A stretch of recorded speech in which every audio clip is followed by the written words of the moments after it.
It all started with a small incident on a Tuesday afternoon. My 7-year-old daughter, Mia, who's in second grade, usually gets dropped off after school by a friend's mom who lives nearby.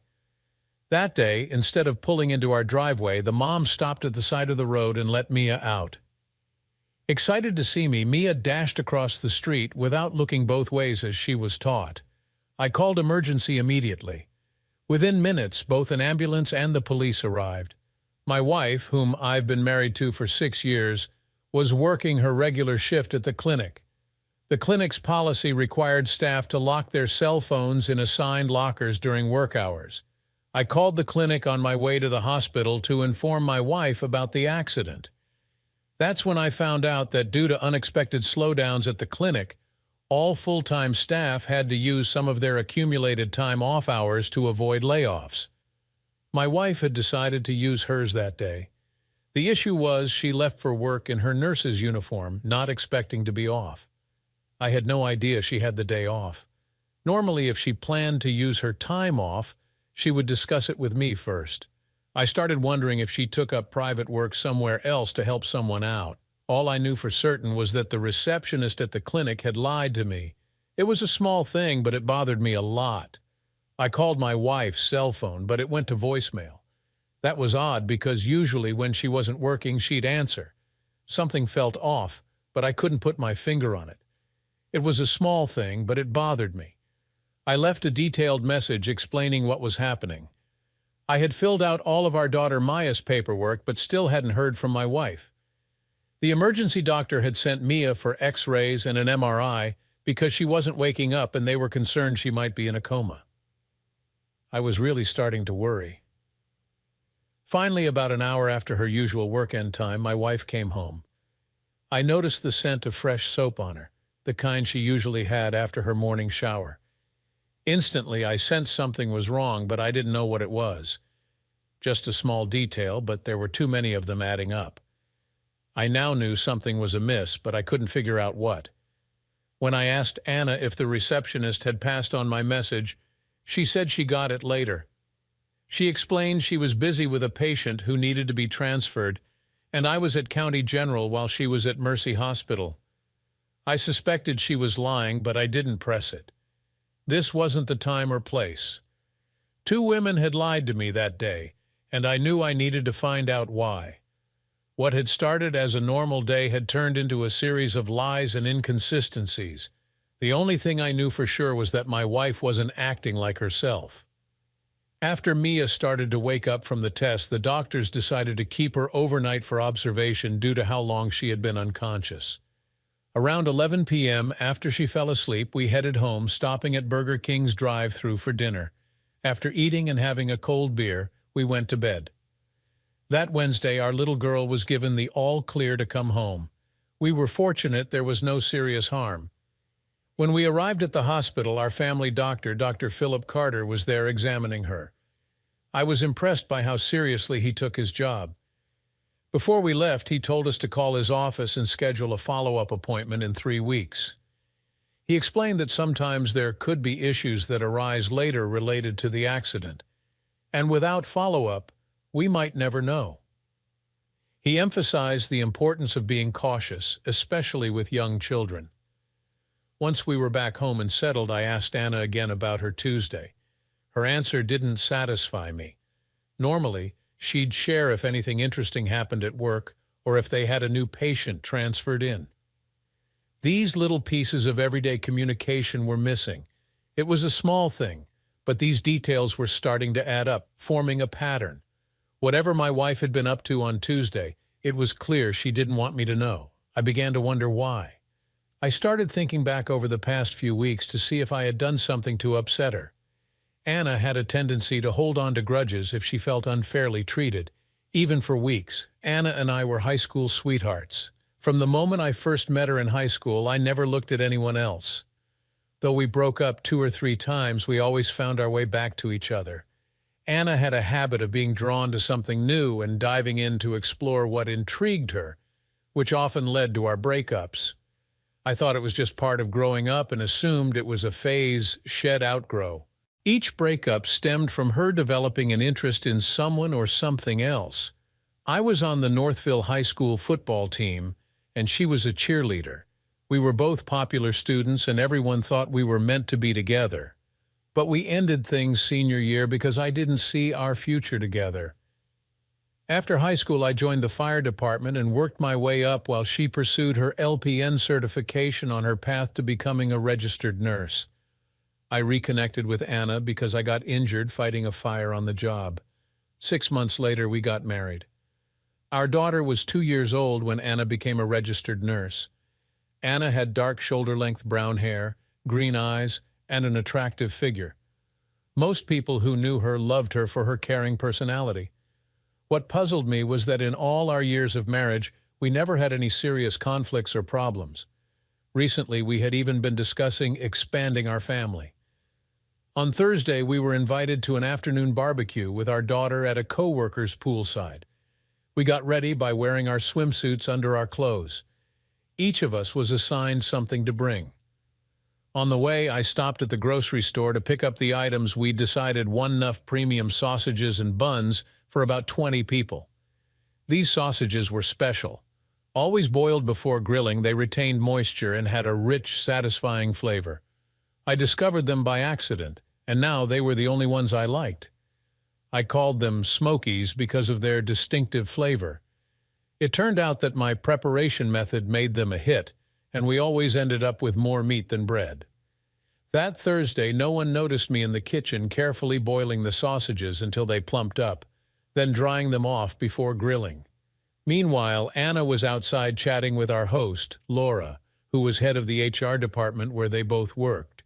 They were watching our daughter and Laura's son playing by the pool with a few other kids. I wasn't paying much attention to their conversation until the end, when I overheard something that deeply hurt me. It shook me to my core, revealing clearly what was going on. Dr. Philip Carter, the very popular doctor who used to visit every Tuesday afternoon to check on his clinic patients, Laura explained. Now he only comes when you're on duty. It's making some of us wonder if there's something more between you two. Is there something I should know? No, not really, my wife replied, looking flushed and clearly avoiding the topic. Her expression usually meant she was caught doing something she didn't want to explain. Now I knew two people whose Tuesday routines had suddenly changed.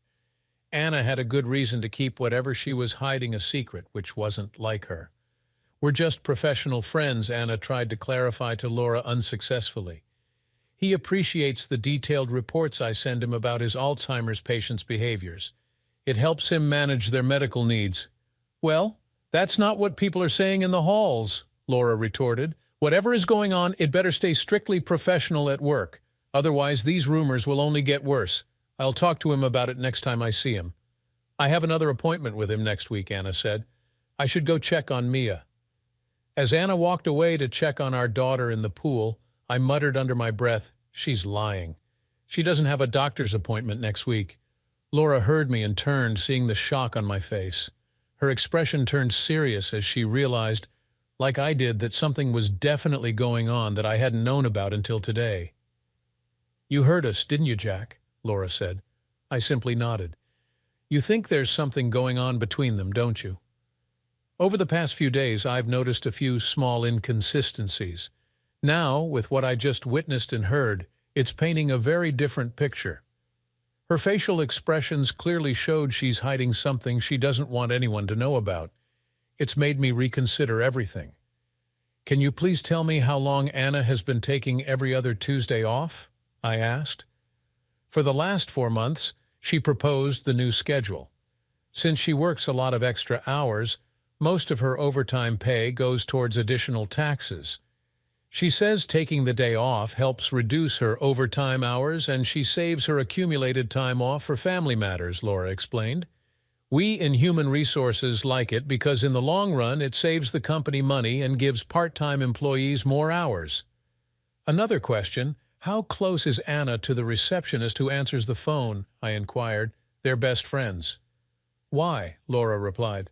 When I called about Mia's accident on Tuesday, the receptionist told me Anna was taking accumulated personal time off because it was slow and management had asked all full-timers to do so to avoid laying off part-time staff. You were lied to. We're operating at full capacity. There's no need for cuts. What are you going to do? Laura said as she poured me a strong drink. Anna is definitely hiding something, and her best friend seems to be helping her, apparently for a while. I hope what I suspect isn't true, I said. Dr. Carter is our family doctor. If my gut feeling is right, I'll ruin his career, divorce my wife, and seek sole custody of our daughter. Well, according to the rumors going around, you're not the only one who suspects something, Laura said. The nurses she works with feel they're too friendly with each other for it to be purely professional. They spend a lot of time in a patient room with the unit door closed. If I hear more, I'll let you know. Please do. As a firefighter, we always say, where there's smoke, there's fire. It might be just a mutual attraction that went too far. Either way, I'm going to find out, I said, drying off the smokies. Nice try, but I don't think that's going to work, Laura said. I've been in similar situations, and when our instincts tell us something, they're usually right. At that moment, I started to believe I was witnessing the same behavior from Anna that I had seen in high school. If that were true, it could only mean one thing. Anna had found someone new. Dr. Philip Carter joined the partnership group 4 years ago to take over our former family doctor's practice. The local hospital, due to his age, had been making things difficult for him and his partners, essentially forcing him into retirement. Anna, a registered nurse, had obtained her license while working at County General before moving to the clinic. County General, a teaching hospital, favored a younger image. If our former doctor wasn't willing to change his appearance, it was time for him to leave. It's unfortunate when medical organizations prioritize appearance over experience. For the next 6 weeks, I would be on the evening shift, working from 6:00 p.m. to 6:00 a.m., 4 days on and 4 days off. It was the perfect opportunity for them to do whatever they wanted without being caught. Given my work schedule, my wife's recent behavior had created enough doubt that I took a step I never thought I would. Before putting the sausages on the grill, I texted one of my regular crew members asking him to call me in 5 minutes. I was next to my wife when he called. Before answering, I told her I needed privacy for a work-related call and moved to the front yard. Truthfully, I did it because I didn't want Anna to overhear the conversation. "Bob, remember the team we assembled when Glenn needed help with his ex-wife a couple of years ago?" I asked. "Of course, Jack." "It worked well and didn't take long," Bob replied. "Who needs our help this time? I do. Based on what I found out, I think it's been happening for at least the past 4 months. Anna, and the man I suspect she's involved with, is Dr. Philip Carter." I explained. Even her colleagues at the clinic suspect something. I overheard management discussing it with her, which suggested serious. The head of human resources even warned Anna to be more discreet at work. Ouch. If they're saying that, it's been going on a while. "I'll start making calls to arrange for us to meet at the fire hall tomorrow when we're on duty," Bob replied. "Our sheriff department friends will be happy for something different to do. Remember, Jack, we need to impose the same rules on you as we did with Glenn. When we helped Glenn before, our rule was he had to stay out of it until our team finished our investigation. We thought any changes in his behavior might tip off his spouse. It took less than a month to get everything done. We compiled a detailed daily report of his ex-wife's activities with her lover. His lawyer said it was so thorough that nothing could slip through. Glenn easily won custody of their 3 kids in the divorce. We met Wednesday evening after dinner in the fire hall meeting room. 6 sheriff's deputies, 5 firefighters, and 2 police officers were there. I briefed them on what happened Tuesday and what I discovered since then. Everyone agreed it seemed like something was definitely going on. I gave them Anna's car description, license plate number, and her regular work hours from 7:00 in the morning to 3:30 in the afternoon. They asked me to get copies of our medical records from our files at home for the last 2 years. They wanted to check if Dr. Philip Carter was still our family doctor by looking at the medical bill records. If he and Anna were romantically involved, he should have transferred us to another doctor in their practice. After that, they asked me to step out so they could plan who would do what and when. On Thursday morning, after I saw my daughter off to the bus, I noticed my retired neighbor fetching his morning newspaper. I walked over to say hi and we started chatting. He asked why the doctor had visited us the previous night.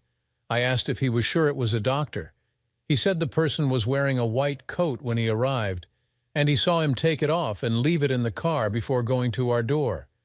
He mentioned the doctor was still at our house when he went to bed around 11. I said I hoped it wasn't anything serious. He suggested I ask my wife about it when she got home. Walking back home, I realized my suspicions were correct. I grabbed my phone, returned to my neighbor, and showed him a picture of Dr. Philip Carter from the medical group's Facebook page. He confirmed that was the doctor he had seen. Anna called and said she would be late. I took Mia to my mother's so I could get to work on time. I informed Bob about what the neighbor had witnessed and gave him copies of our medical records and health insurance reports. They proved Dr. Philip Carter was still our family doctor, with my wife's last appointment being 2 weeks ago. The following Tuesday, a few friends came over while Anna was at work and did some work inside the house. I wasn't allowed inside until they finished, so I sat and talked with my next-door neighbor. He mentioned the doctor's visit the previous week wasn't medical. I agreed, saying my friends were wiring the house, but I wasn't involved in that part. They set it up this way so I wouldn't know where things were. If I had known their plans like anyone else, I'd be watching closely to see if they were working, and my behavior might have given it away. I wish I had friends like yours when I got divorced years ago, my neighbor said. It might have saved me thousands in legal fees alone. Nowadays, you've got to protect yourself from everyone, even those you trust. It's sad how this new computer age has helped erode what little family values we had. It was during the first day of my last 4-day shift to end the 6 weeks of night shifts when they showed up at the firehouse to deliver the bad news. They even brought one of the top divorce lawyers from our town with them. I immediately knew my situation was more serious than just my wife cheating. Their choice of lawyer meant the team believed we needed to act quickly. Anna and Philip Carter were having an affair that had been going on for over 6 months and was nearing a breaking point. They felt it was time for me to take decisive action. Anna planned to wait until the end of the school year, just 3 months away, before filing for divorce. On the nights I was working, they were either at my house after Mia went to bed, or Anna would take our daughter to her sister's place for babysitting. Anna would pick up Mia from Philip's house in the morning and bring her home before I finished work. Then they would go about their day as usual. The reason the lawyer was present was because of what they were plotting behind my back. With Dr. Philip Carter's assistance, Anna intended to use claims of mental cruelty against me. They aimed to prove I was an unfit father and a danger to our daughter's well-being. Anna, relying on her professional background, thought that the fabricated accusations, supported by a detailed medical record they were compiling, would convince the court to grant her full custody of our daughter. She aimed to reduce my interactions with Mia to supervised visits only. Her ultimate aim was to provoke such anger in me and my parents that we would choose to permanently cut ties with them. As I sat there listening to their plans, I couldn't help but wonder what I had done to my soon-to-be ex-wife to make her so malicious and vengeful. The extensive report spanned 60 pages and included dates, explicit photographs of the two engaged intimately, several notarized statements affirming their 6-month relationship, and transcripts of their conversations plotting how they could harm me. Our ace in the hole appeared to be a very graphic picture of our 7-year-old daughter, standing at the foot of our master bed, watching the two of them doing that, with both of them lying completely oblivious to the fact that Mia was there. I decided to have her served after my last night shift later this week. After that, we'll file a complaint with the State Medical Board against Dr. Philip Carter on the same day. We'll provide evidence from our billing records showing he was still acting as our family doctor during that time. We'll question whether he falsified medical records to support my soon-to-be ex-wife's claims of mental cruelty, especially since they discussed setting me up. It was also proven with a photograph that he was having an affair with my wife in front of our 7-year-old daughter. Dr. Philip Carter, a respected man, violated medical ethics and broke the law by falsifying medical records. A copy of the divorce petition will be given to our local child services, along with an explanation that I'm taking my daughter out of town to allow them to investigate my wife and me without my interference.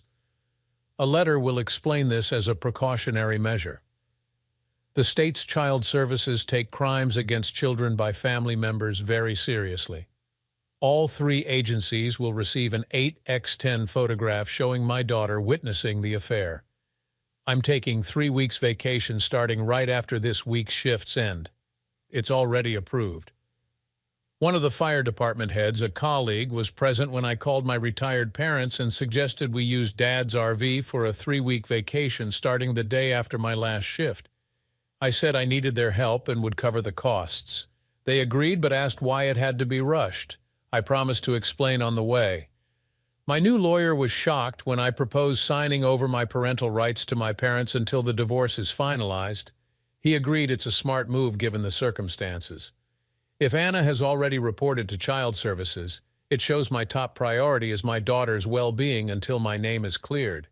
It demonstrates to everyone, including legal authorities, that I'm protecting my daughter first. I'll prepare the paperwork, he said, but make sure to have it notarized within 24 hours of serving your wife. I just finished my final evening shift and made it home in time to see my wife off to work as usual. She kissed me on the cheek before leaving. When she drove away, I quickly made a phone call. Mia and I started packing for a surprise trip. I asked the Sheriff's Department representative to inform the school principal about our situation and why I had to take our 7-year-old daughter out of school. At 8:00 that morning, my parents arrived. We loaded our belongings into their RV, and by 9:00 we were on the road. Out of courtesy, I called Laura to update her. She mentioned that since her conversation with Anna at the clinic, everything had been strictly professional, and the rumors were fading. I explained that I now had proof of their affair spanning at least 6 months. Consequently, I planned to have legal papers served to Anna at her workplace later that day. Laura agreed to witness it and keep me informed. Afterward, I joined my daughter in my parents' large RV as we left town. I handed my mother a legal envelope containing all the details, asking her to read it. My dad asked, "What's going on?" "I recently found out Anna was planning to divorce me at the end of the school year," I said. What Mom is reading outlines what we've discovered and proven. Her lover is our family doctor, and they were plotting against me. If they hadn't been caught, they could have arranged things so I'd never see Mia again after the legal battles. "So we're leaving town because things are about to get very messy for a few people," my dad said. "It's best for you and our granddaughter to be away from it all." Basically, Anna will be served at work today. The state medical board will receive an official complaint this morning about Dr. Phillips' relationship with his patient, my wife. I'm alleging ethics violations and have some compelling evidence. Child services will also be informed about everything Mom's reading. He could lose his license to practice for at least a year or more if he's found guilty. Your claim could trigger a deep investigation into every doctor in his group, Dad explained. "Oh my God," Mom exclaimed. "They let my granddaughter see them doing that. I'll take care of that woman myself. That doctor can say goodbye to his career, hell, lose his license for good. The whole partnership he's in will be scrutinized by every government agency," Dad continued. "They've made a mess of things. Anna will be lucky to get supervised visits." "Jack, you and Mia will come live with us when you return," Mom insisted. "If Anna shows up at my door when your father and you aren't home, I'll answer with a loaded Magnum. I'll be driving Mia to school and picking her up every day." I cherished my mom. She adored her granddaughter more than anything and fiercely protected her family. She'd taken down many who threatened her family over the years. Dad drove until we needed gas. About when the tank was half full, I used my credit card to fill up and took over driving. It gave Dad a chance to read through everything himself. He was amazed at the level of detail. I explained about the group we'd formed within city services, our second time helping a divorce case to protect one of our own. Around 3:00, we stopped at a trailer park for the night that Mom had booked. These 3 weeks were meant to spoil her granddaughter. After parking and hooking up the RV, I took Mia swimming in their pond. Just as we returned, my cell phone rang. It was Laura. "Hi, Laura," I greeted her. "Hope your day went well." "Jack, we haven't had such an exciting day in months," Laura replied. "Thanks to you, this afternoon we got word that Dr. Philip Carter has been temporarily suspended from practicing until the state medical board finishes their investigation." They acted quickly. I have to give them credit, I admitted. "I thought they'd at least call him in for an interview first. They only suspend that fast if there's a serious complaint with some evidence already provided," Laura clarified. "It shows they're taking this very seriously. We probably won't know the outcome for about 3 months." "Well, I did send them all the information I included in my divorce petition," I explained. "At 3:00 p.m., your soon-to-be ex was served right at shift change. I had security informed to expect him and to notify me before allowing him in. When he arrived, I escorted him to Anna's section. The young man asked her, 'Are you Anna Lee?' When she said yes, he said, 'Congrats, you've been served.'" Laura recounted, "When she opened the legal envelope, the first thing we all saw was the image of Philip and her making love with Mia watching.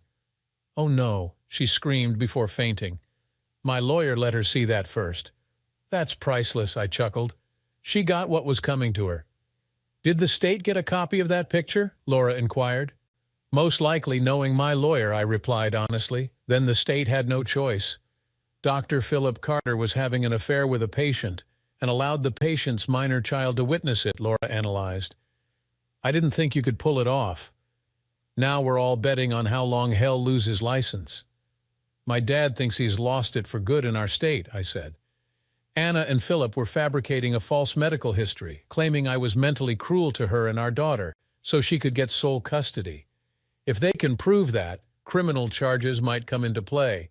It's a mess, but her problems are piling up since everyone now knows she let her daughter see what she was doing with Philip," Laura added. "The rumors are flying around here. Some of the staff refuse to work with her. I'm redoing the schedule as we speak. They say they can't trust her anymore." When she regained her composure, I informed her that the state had notified us about Dr. Philip Carter's suspension by the medical board pending their investigation. She wasn't happy when she left at 3:30. "Wait until she realizes Mia and I are out of town," I said. "We left this morning with my parents on advice from my lawyer. Given the accusations from both Philip and Anna, my lawyer thought it best for me not to be alone with my daughter right now. That's a smart move. Because of her profession, she has a lot of friends everywhere to make her claims credible. Those stories may already be circulating," Laura remarked. "In the end, it's the thoroughness of our reports that has legally saved our organization more than once." We promised to stay in touch and said goodbye. Mom and Dad looked at me in amazement. It was like they were just realizing for the first time what Anna and Dr. Carter were attempting. "Mom, can you find in your notebook the address of the nearest notary for us tomorrow morning?" I asked. "Why?" she asked. "The lawyer has prepared legal documents granting you both my parental rights until either the divorce is settled or my name is cleared. We need to have them signed and notarized by 3:00 p.m. tomorrow," I explained. "I won't let them take my daughter away no matter what," my mother, tears in her eyes, said. "Are you sure about this? It seems extreme." "Yes, Mom, I am. Even the lawyer thinks it's best. We don't know what's in those false medical reports. So for Mia's safety, this is necessary until it's proven I am not a danger to her," I reassured her. My mother started to cry. Anna returned home to find her husband's car in the driveway. She turned off her car and braced herself for the confrontation she expected. Walking up, she rang the doorbell, assuming he would answer. When he didn't, she rang it again. Finally, she used her house key to unlock the door. When she walked into the house, Anna noticed it was empty because her daughter didn't come to greet her. She took the legal envelope out of her large bag and read it thoroughly. It was clear that whoever Jack had hired had uncovered everything. The plan, as outlined by transcripts of Philip's and her own words, had been exposed. Philip acted first and aggressively. Their problem was that none of the doctor's medical records had been made public yet, because they hadn't reached that stage of their plan, and now they never would. Philip couldn't access his files until the investigation concluded. He still hadn't been informed of the specifics of the complaint against him. He was only told that precautionary measures were being taken due to the seriousness of the allegations. Jack had proved the affair and their stupidity. No one with any morals or principles would accept the fact that a 7-year-old had witnessed them. Until this moment, she hadn't known that it had occurred. Mia likely woke briefly and then returned to bed. Obtaining sole custody was now impossible, but joint custody with primary care remained a possibility. The crucial step was reaching Jack and speaking with him. Jack was always willing to hear her perspective. She dialed him, but his phone redirected to voicemail. She sent a text, receiving no reply. Trying his parents' home phone, she found they weren't answering. Calls to their cell phones also went unanswered, confirming they had blocked her. She then called her sister, who picked up the phone. "Hi, Anna. Jack was clever. He sent our entire family a copy of his divorce petition," Evelyn said. "Mom and Dad are livid. They've read it all and are completely disgusted by your behavior with your lover. In our parents' eyes, you've gone too far, trying to ruin Jack's reputation," her sister continued. "He called them this morning, right after you left for work, to let them know he's taking their granddaughter out of town with his parents. When they asked why, he said, 'Your daughter and her lover have left me no choice. You'll receive a document explaining everything.' Dad," Jack told them, "I'm in a legal bind because of Anna, and I have to sign over my parental rights for Mia until I clear my name. Mom and Dad were hysterical when they read it. Why would you try to destroy Jack's life like this?" "God damn it," Anna muttered. "Does this mean he'll have to fight my in-laws for custody?" "Looks that way," Evelyn confirmed. "The divorce court can't decide on what Jack doesn't have. It seems he's outsmarted you. I always thought he was the kindest, most generous man I knew. Until he was pushed too far, then he goes all out. You know how Mom feels about her reputation. This is going to be a long, tough battle." "I was expecting a fight, but not like this," Anna admitted. "I thought I had a winning strategy.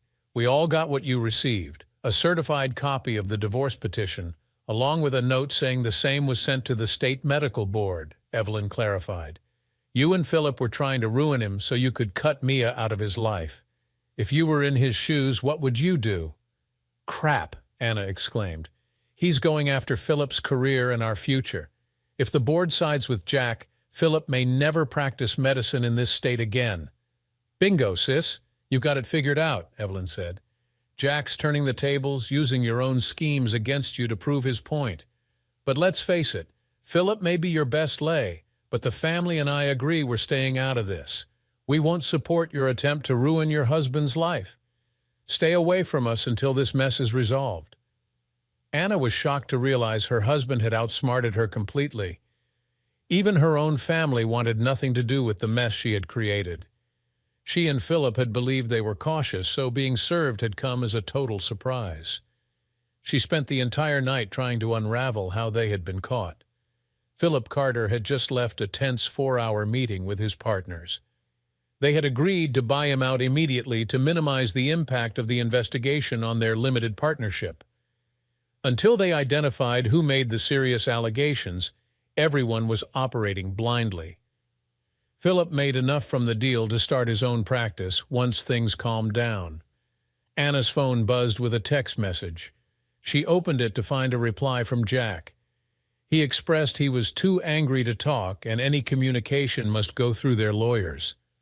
Anna broke down in tears, realizing she had lost her chance to persuade him to withdraw his complaint against their doctor. "My parents and I had just left the notary after finalizing the transfer of my parental rights to them. It cost me an extra $10 for them to scan and send a copy to my lawyer." Unexpectedly, I received a call from the family doctor's office. The state was there and they had a court order to obtain medical records, but my name wasn't included. The nurse asked for my permission to release the records related to my family, including my wife's and my billing records. Mom had planned our trip meticulously, ensuring there was something fun for Mia to do every day. It brought back memories of our childhood vacations. We parked early again, and with the humidity bearable, Dad and I were outside grilling supper. Mom called out that Laura was on my cell. I took the phone from her and answered. "Hi, Laura," I greeted her. "I'm surprised to hear from you so soon. It's been quite a day here, thanks to you," Laura chuckled lightly. "Anna was interviewed by state officials this afternoon for about an hour. We used our on-staff notary to record, witness, and verify her statement. "I find that really interesting," I commented. "Is there anything else important I should know?" "No." After the meeting, she mentioned she'd have to face a full review by the nursing board for her behavior, Laura explained. "She's likely looking at a 6-month probation." "How will this affect her job?" I inquired. "Since what happened didn't occur here, it won't affect her job much," Laura replied. "I'll just have to keep an eye on her and report anything suspicious for the next 6 months.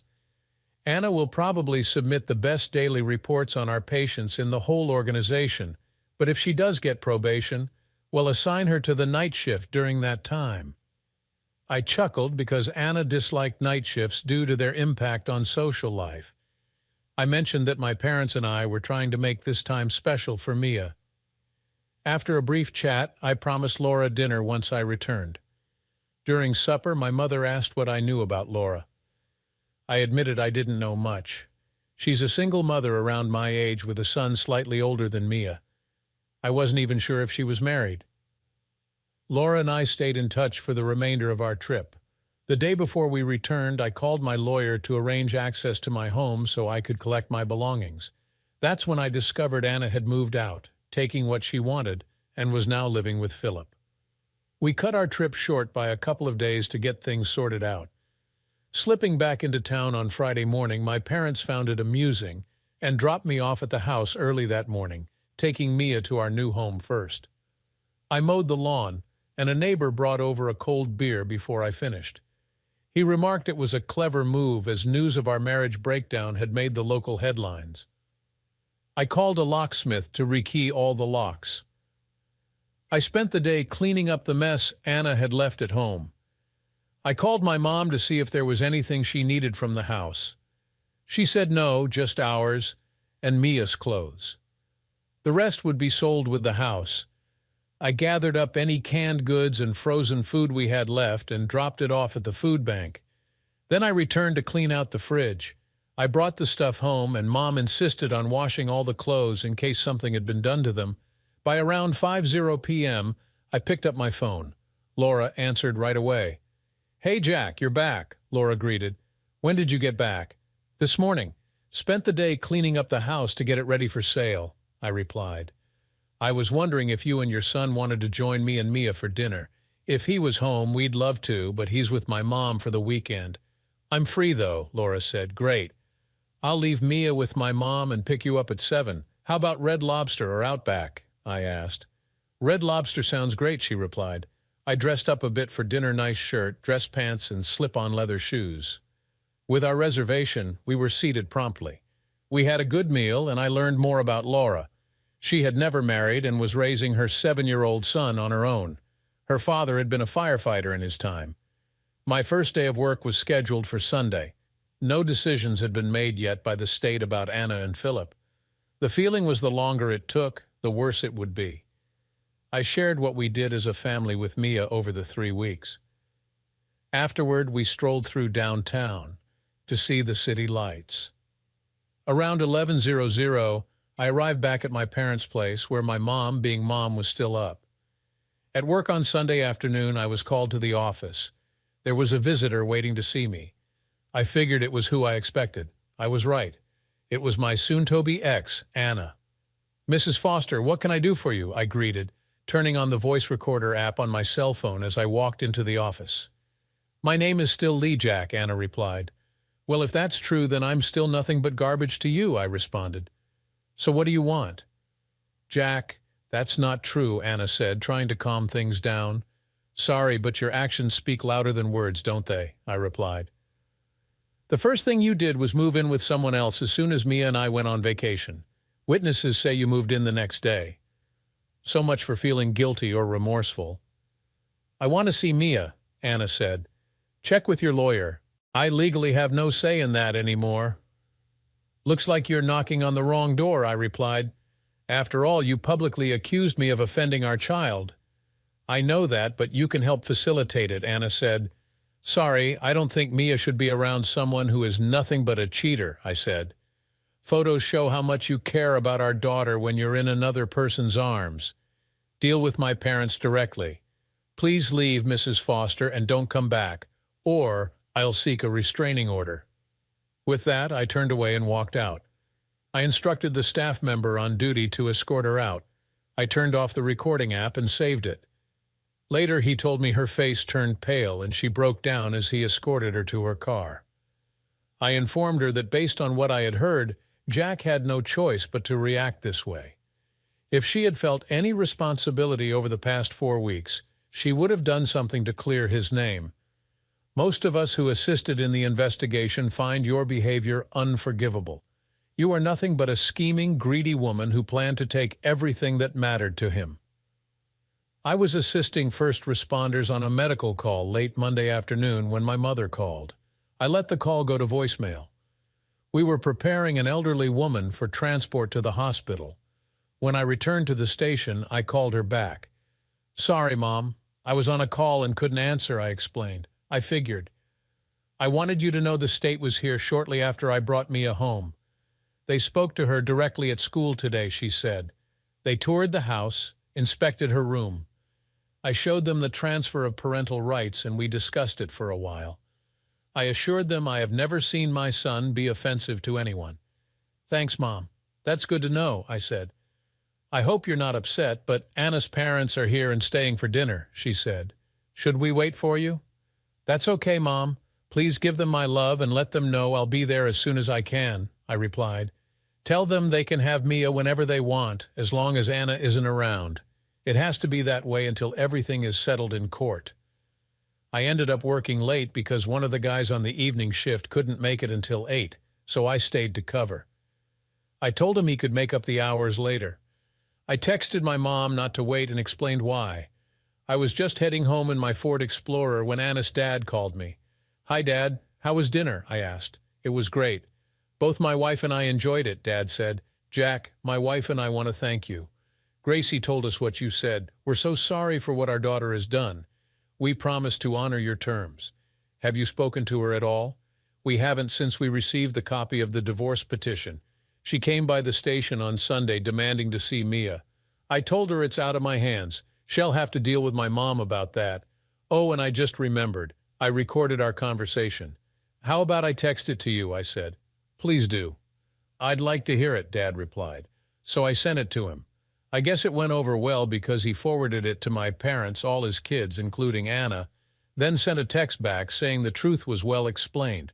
It's a good thing I live in a small town because I found out the next day that my wife and I were scheduled to see Judge Harold Jackson on Friday afternoon at 1:00. He's the toughest, most principled judge in the area. In his courtroom, you could say what you wanted, but if you crossed the line, he'd set you straight. It was rumored, but not proven, that some guys never recovered after facing him. He was a legend here.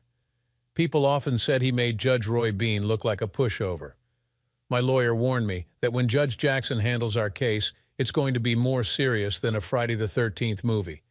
You had to be careful and ready to answer his questions promptly or face consequences. The judge doesn't tolerate slander or hints. He wants facts. With this understanding, we prepared our defense. We were all present as the judge took his seat. Honest lawyer sought visitation rights to see Mia, which required overturning my parental rights surrender. My lawyer argued that I had voluntarily given up parental rights due to accusations by my wife and her partner. Since the State Medical Board and Child Services were still investigating these claims, the issue of whether I was offensive to my daughter remained unresolved. Until this is clarified by the legal system, any time Jack Lee spends alone with his daughter could be seen as potential endangerment. Jack Lee set aside his pride and prioritized his daughter Mia's well-being. He hasn't been alone with her since the accusations surfaced because of the predicament caused by his wife. We presented a recorded conversation as evidence, witnessed by others, where Jack explained that Anna would need to resolve matters with those who held parental rights, his parents. The judge requested to hear the conversation, so my lawyer played it through the courtroom sound system. Anna wasn't pleased to hear it again. Then my lawyer submitted a notarized statement from a witness who provided additional context after I had left. The judge asked to see the transfer of parental rights, and my lawyer handed him a copy.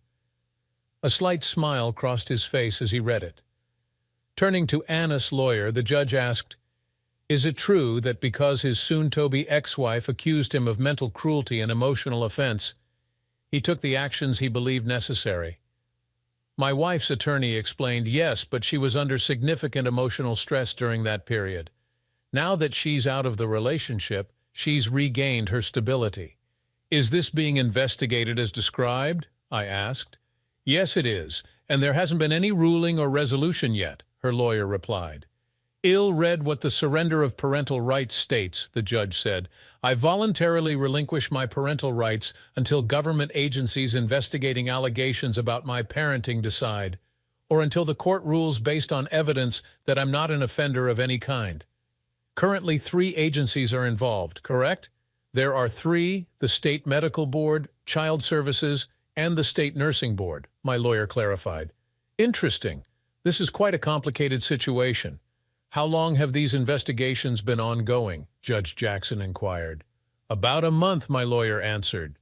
"From the duration, it seems this isn't just a typical dispute of conflicting claims, correct?" the judge questioned. "On page 32, the second and third paragraphs of Jack Lee's divorce petition will clarify why these 3 boards are still investigating," my lawyer explained. We all observed as the judge retrieved and read the document. His expression turned serious as he set the paperwork down and glanced at my wife's lawyer. "Let me be clear. The divorce cannot proceed until all 3 investigations are concluded. I won't interfere with investigations that might lead to criminal charges. Based on what I've read, it appears that one party is here due to potential criminal actions by others. I must consider this possibility. It's possible that the accusations against one party by the other are unfounded," Judge Harold Jackson stated. "The surrender of Mr. Jack Lee's parental rights stands. I commend the wisdom he's shown in court by his actions. It takes a special kind of parent to prioritize the child's needs. Mr. Lee did this for both the child's protection and his own. Given the questionable conduct of both biological parents toward their child and the actions of one, he felt it was best to remove himself from the situation. Therefore, until we review the state reports, no final decisions can be made. Mrs. Anna's request for visitation must be pursued against the child's other legal guardian, who is not him. Court is adjourned," the judge concluded. Anna's expression spoke volumes. She clearly didn't accept that my actions had been validated legally. She was furious about losing. As we exited the courtroom, she confronted me. "Jack, how did you figure it out?" Anna demanded. "It was a series of small details that didn't add up from Maya's accident to the barbecue at Loris," I explained. "Remember that Sunday phone call?" "Yes, why?" Anna asked, clearly intrigued. "Just before that call, I noticed your behavior mirrored how you were in high school when you started liking someone else," I recounted. "That call I received was in response to a text I sent minutes earlier. By the time it ended, you were already under investigation." Her face turned pale. She hadn't realized she had inadvertently exposed herself. Until then, she had believed someone had betrayed her secret. "Pay attention to the little things. They reveal the whole story," I said with a grin. "Given your meticulous, patient reporting, you should have known that." I didn't need to rub it in, but I couldn't resist. Seeing her even angrier only widened my smile. After court, I slipped into the men's room and ran into Judge Jackson. I thanked him for his ruling. "It was my pleasure," Judge Jackson replied. "Once I reviewed the facts, it became crystal clear. Did your lawyer suggest you take that step?" "No, it was my decision," I replied. Knowing Anna as well as I do, I realized she would stop at nothing to worsen my situation. I felt cornered, knowing she had connections that could sway the outcome. This was the only way I could protect myself. If you hadn't acted preemptively, she might have gained visitation and even custody due to the severity of her accusations, the judge acknowledged. "Your preemptive move put a stop to all that. I hope your name is cleared soon." So did I. Saturday night at the fairgrounds, there was a Back to the 60s dance in one of the exhibition buildings. I got a couple of tickets and called Laura to see if she wanted to join. She said yes, but she had to have dinner with her parents first. She invited me and Mia to join them, and I agreed. It was interesting. It had been a while since I faced an overprotective father. Mia and Laura's son, Terry, were getting along well. Laura's father seemed a bit harsh. I think Laura noticed because I overheard her telling her father to ease off. "I know Jack is a good, honest man," she said. "How do you know what kind of man he is?" he retorted. "His ex-wife has accused him of all sorts of things, and everyone's whispering about it behind his back." "Dad," Laura replied, "he works out of station number 3. He paused, then smiled and said, "Well, why didn't you tell me that? It takes a special kind of man to be a fireman. I now know those stories about you are all nonsense. You're always welcome here." They offered to keep Mia overnight, but I explained she was due at her grandparents' for the weekend, which led to me having to explain the whole situation. The dance was a blast. There's nothing quite like dancing to oldies like Twist and Shout, all the Beach Boys songs, and early rock and roll. Some of the doo-wop songs were her favorites because her mother used to play them when she was growing up. I walked Laura to her door. As we said goodnight, she leaned in and kissed me. "Jack, I know it's early, but I'm interested when you're ready," she said before saying goodnight. I got back to my parents' home just after 2 in the morning. Once again, Mom was waiting up. We talked about the night and how much I enjoyed it before I headed off to bed. The lawyers finalized the division of assets, and we put the house up for sale. Things were slowly moving forward. 3 months after the separation, things started to fall into place.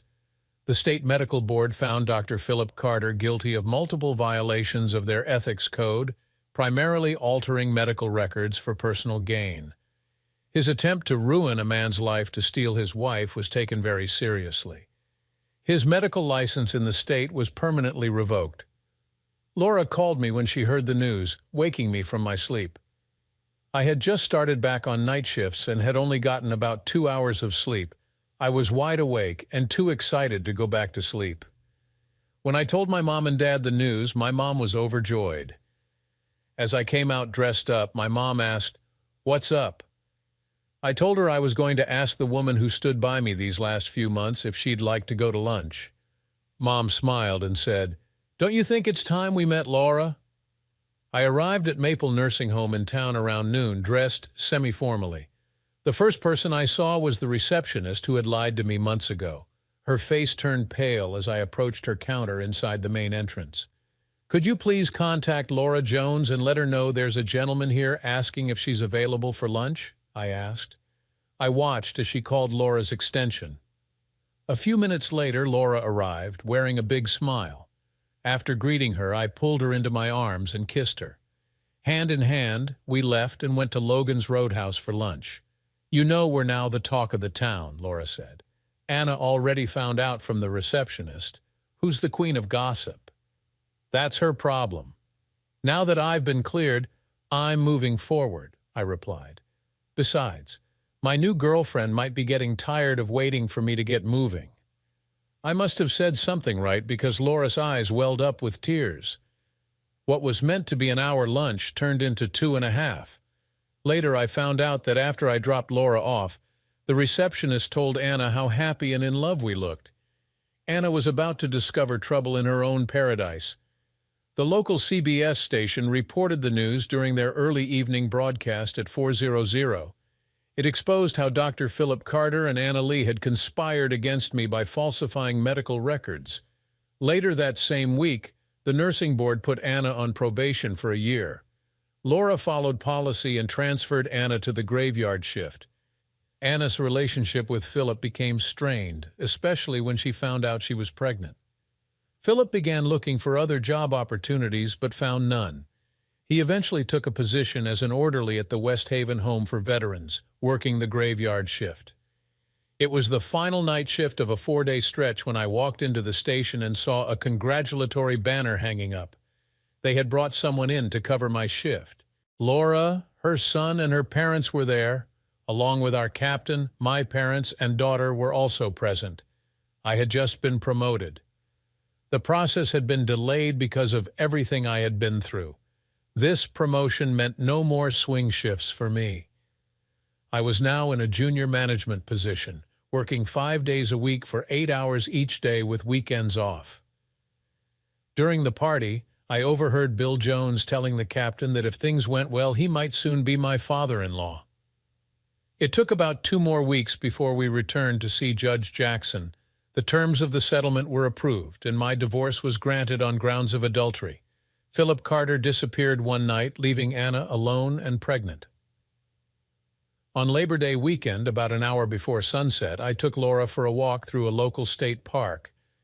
I had a little something planned that involved me getting down on one knee. She said yes, of course. Our families had organized a barbecue party on Monday afternoon at Laura's house, and I had just finished grilling the hot dogs I liked. While serving them, Laura's mother, Teresa, spotted the engagement ring and hugged her daughter. "When were you going to tell me?" Teresa asked. After we finished eating, Laura replied with a big grin. Bill noticed his wife's reaction and loudly asked her, "What's wrong?" "Nothing, Bill. Laura and Jack got engaged." "They're getting married," Teresa announced. "We got married a week before Thanksgiving. Anna is now allowed to see Mia when she is with her parents. What no one knows is that legally my parents and I have regained my parental rights. Anna has to live with the fact that one of her bosses is now her ex-husband's wife. She's not a happy person. Thanks for tuning in. What would you do if you discovered a betrayal this deep? Leave your thoughts in the comments and don't forget to subscribe for more incredible stories. In the past few days, my world has completely turned upside down. I'm a mess of emotions and unsure of what to do next. My name is Ryan Sullivan, and I'm a confused 26-year-old man. I come from a good, happy family. I have one sister, Abby, who is 5 years older than me and happily married with a daughter of her own. Let me take you back a bit to my upbringing. I've always lived in the same house since I was born. Abby used to pick on me, but that was just sibling rivalry. We get along great now. Next door were the Thompsons with Mr. and Mrs. Thompson and their daughter, my best friend ever, Katie. Her name was Catherine, but she liked to be called Katie. She was what my parents would have called a tomboy. We went to the same school, but she was a year behind me. Since first grade, we walked to school together. We were pals and told each other everything. I used to get mad when people called her my girlfriend because she wasn't. She was my pal and best friend. We talked like all kids do about different things. One day we talked about kissing. I remember I was 14 at the time and not really into girls yet. We decided to kiss and we had our eyes open and touched lips. "Well, what do you think?" I asked. I didn't really feel anything. "I don't get why people think it's so great," replied Katie. "It was like kissing my sister," I said.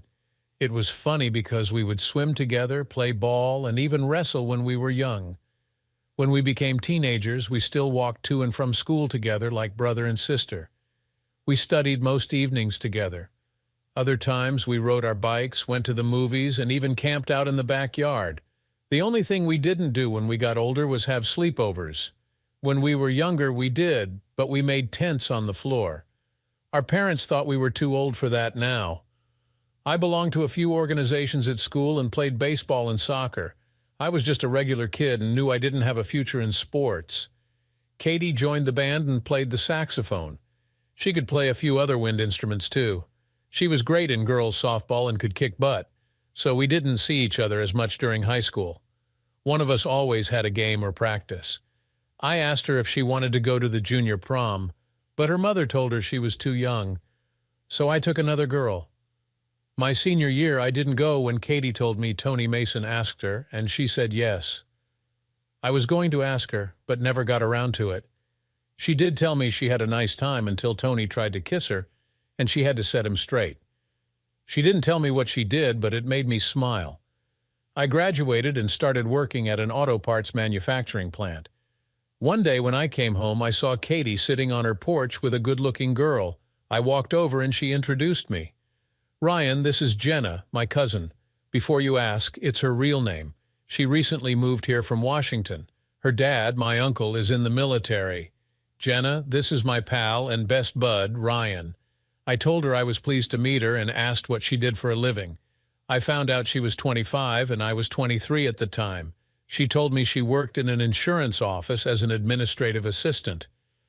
I have to say she was a good-looking woman. I don't think Katie liked the way I was looking at her. Surely she wasn't jealous. The three of us talked for a while on the porch, and I decided to ask Jenna out Saturday night to a movie. I was surprised when she agreed to go, as long as Katie didn't mind. "I don't want to take away her boyfriend," replied Jenna. "Why would I mind?" said Katie. Ryan and I are just good friends. Isn't that right, Ryan? She said, staring at me. I could tell by her tone that she was a bit mad but tried to hide it. Yeah, we're just good friends. Besides, there's a football game Saturday, and Katie is in the band. I got Jenna's address and phone number and told her I'd see her Saturday. I went home and had dinner with Mom and Dad. I mentioned Jenna, and they asked me what Katie thought. She didn't say much of anything. Besides, she has to play at the game Saturday. On Saturday, I went and picked up Jenna and met her parents. They seemed nice enough, but didn't say a lot. Jenna and I headed to the movies. I was surprised she wore a skirt and blouse. Katie always wore jeans when we went to the movies. We talked a little about our jobs on the way to the movie. We got some popcorn, and Jenna wanted to sit way off to the side. I just followed her. During the movie, she put her hand on mine and moved it over on her thigh. Up until now, I had felt up a couple of girls and even got an Aussie kiss from a date. I never told Katie about it. It didn't seem like the right thing to do, even though she was my best bud. I knew if she let a guy touch her, I wouldn't want to know. Jenna was different. She was older, 25, and must have dated for a while. She had told me she went to college for 2 years and got her degree in administrative science. During the movie, I moved my hand all over her. She just watched the movie like she didn't know what I was doing and continued watching the movie.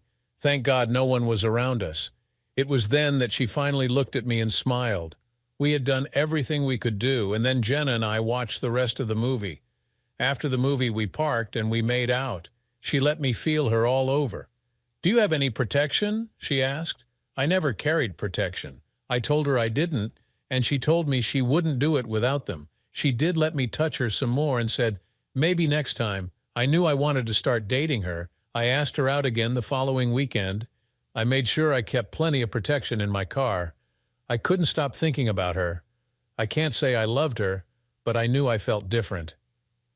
I saw Katie a couple of days later. "Ryan, we need to talk." "What is it?" I asked. "You have to watch out for Jenna. She's pretty wild and I don't want to see you get hurt." She told me what you did at the movies and asked me if I ever did it with you. I told her no. We were just good friends and not to play with your feelings. I mentioned to her that I didn't think you've had sex yet, have you? "What? You talked about what we did? How could you? Now I look like an idiot." "Thanks a lot, Ryan. I care for you. You're my best friend and I don't want to see you get hurt. I wish I never introduced you to Jenna." She then turned around and went home. I thought, women. I just don't get them. My best friend is mad at me and her cousin probably knows I've never slept with a woman before. Great. I guess I'll have to see how it goes. On Saturday, I picked up Jenna and she had on slacks and a blouse. I do have to admit that she looked nice, but I hoped to put my hand on her bare thigh again. We went out for dinner and talked. I asked her, "How come I've never met you before, since I lived my whole life next door to Katie? My dad is in the service and was stationed all over the place. Katie and her parents visited us a few times throughout the years. We visited here twice, but I don't know why I never met you." "Katie probably wanted to keep you to herself. It's not like that between me and Katie. Really, Katie and I are just good friends." "Why did you tell her about what happened at the movies?" She asked me what we did, and I told her. I think she got mad at me. I am going to make her even madder tonight. "Why would you do that?" "What are you planning to do?" "I have the key to the apartment of my girlfriend at work. She said we could use her apartment for a few hours. Do you want to spend some time with me or go to a movie?" She was laughing now. We headed for the apartment. It wasn't the nicest apartment, but all I knew was I was going to get some time alone with her. We started out by kissing. She was a good kisser. She smiled as I made love. We lay there for a while and kissed when I was done. I found the protection wasn't on. I looked down and was surprised. "What's the matter, Ryan?" "The protection came off," I replied. "Oh, I can't get pregnant," said Jenna. "Jenna," I said, "is there any chance you could take birth control pills? You'll use protection for a while, but the pills might be safe." "I'll even pay for them." "Okay, I guess I'll make a doctor's appointment and see what she says. Until then, you have to use the protection." We dated regularly. The time we spent together was nice, but we didn't seem to be as compatible as I was with Katie. Don't get me wrong here, I liked Jenna, but she was different from Katie. I still talked to Katie, but she was really pissed when she found out Jenna and I had been intimate. How could you do that to me? Go and be with my cousin? I told you she's bad news, but no, you wouldn't listen. I thought we were best friends. You still are my best friend, it's just that I'm a guy and wanted to have a little fun. Jenna seems like a nice person, and I thought you'd be happy for me. Men are so dumb. No, I'm not happy for you. In fact, I'm on the verge of hating you for what you did to our friendship. I don't know if I ever want to talk to you again.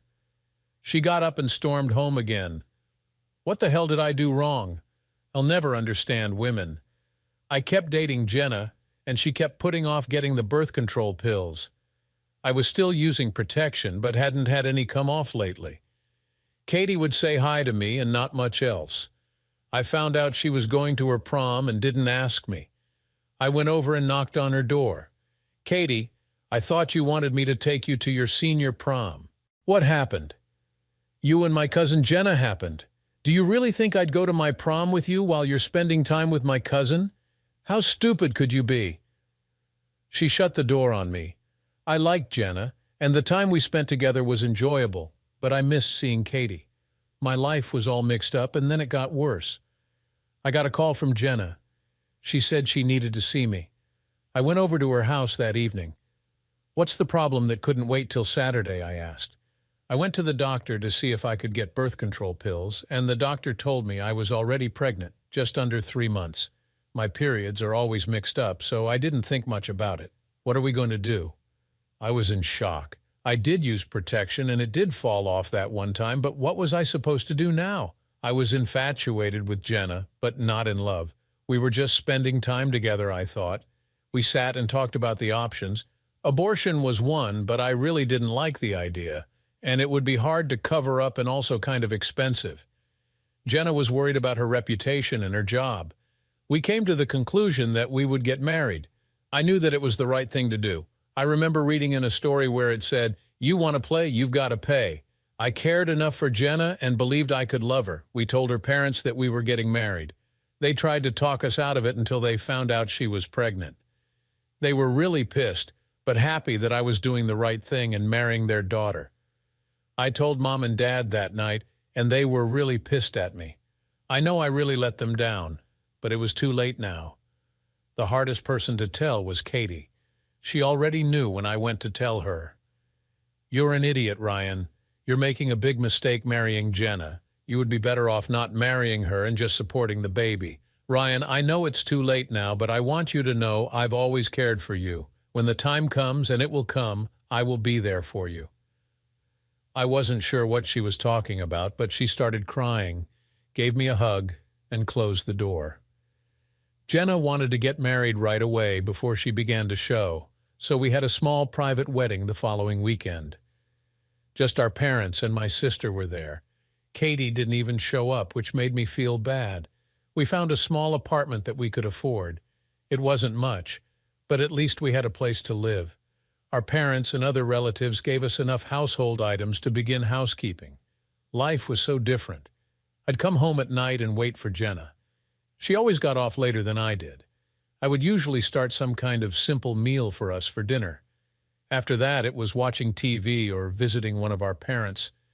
As she got bigger, she got more irritable. I just took it all in stride. I did go to Katie's graduation. I was proud of her.